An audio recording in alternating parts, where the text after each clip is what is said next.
Indigne-se.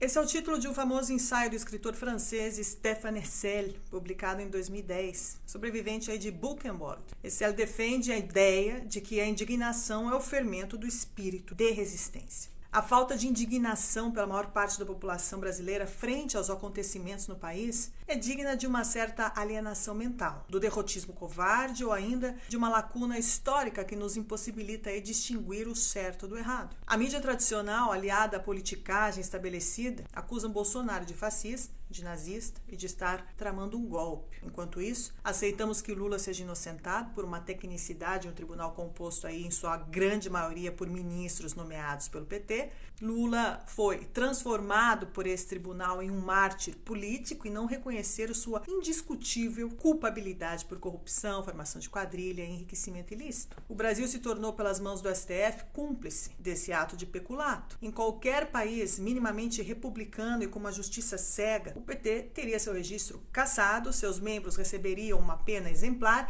e seriam impossibilitados de concorrer a qualquer cargo público. Até Obama se indignou. Escrúpulos de chefão do crime, corrupção bilionária. Indigne-se.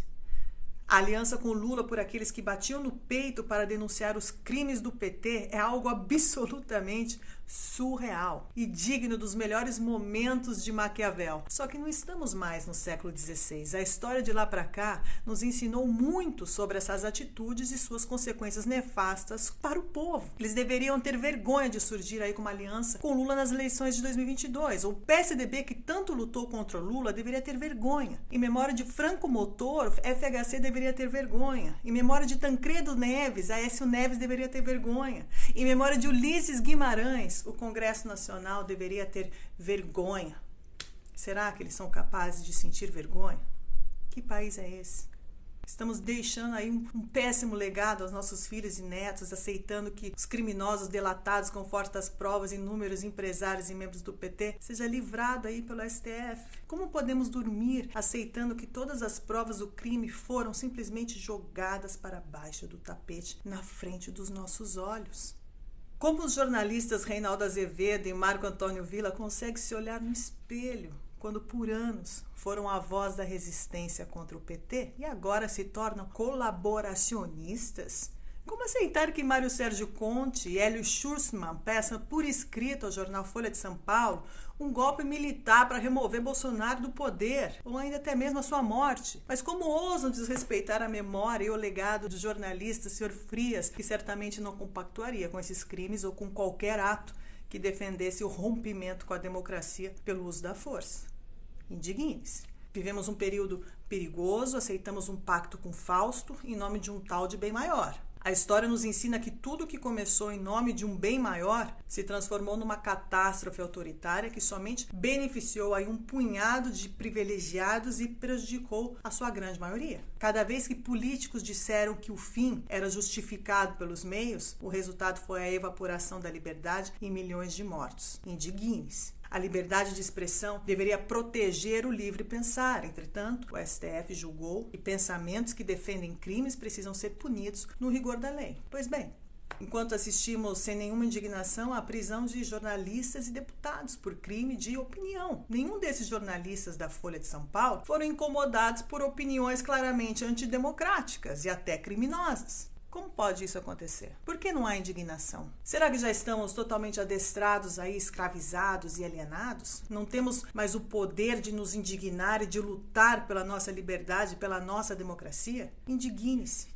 Quando o PT estava no poder, nenhum jornalista pediu a morte do presidente ou um golpe militar para removê-lo do poder, apesar dos escândalos de corrupção e dos crimes. Por que aceitamos isso contra Bolsonaro, eleito democraticamente por 57 milhões de brasileiros? Claro que podemos discordar de Bolsonaro ou de Lula, mas o debate público, democrático, republicano e dentro da lei tem que ser defendido por todos nós. Qualquer coisa contrária deveria ser punida pelo rigor da lei e pelo STF. Mas o que vemos há um ano é exatamente o contrário disso tudo. A democracia está claramente ameaçada e parece que estamos aí num regime autoritário que interpreta em função de interesse a lei para a proteção de um grupo político contra o outro.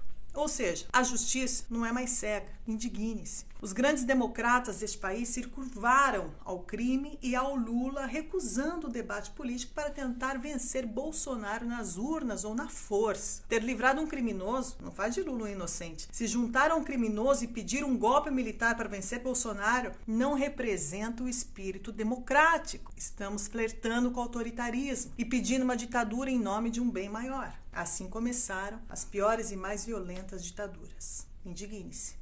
Uma pessoa pode causar mal aos outros não apenas por suas ações, mas por sua inação. E em qualquer caso, ela é justamente responsável pelo dano. Em 1947, Winston Churchill disse: a democracia é a pior forma de governo, à exceção de todas as demais formas que têm sido experimentadas ao longo da história. Precisamos vencer as diferenças pelo diálogo, pela democracia e com o espírito republicano.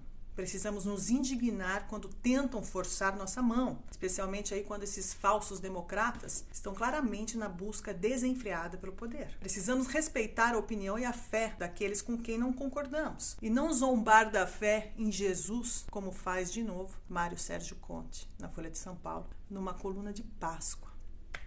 Indigne-se. Nada disso é construtivo e ataca frontalmente a liberdade, o que parece ter se tornado algo comum no Brasil nos últimos 12 meses. Não podemos esquecer que, para desempenhar seu papel essencial na democracia, a imprensa deve servir aos governados e não aos governantes. O jornalista Henry Louis McCann, que defendia que a imprensa deveria expressar a vontade popular, disse: eu acredito em apenas uma coisa: liberdade. Mas não acredito em liberdade o suficiente para querer forçá-la a alguém. Indigne-se.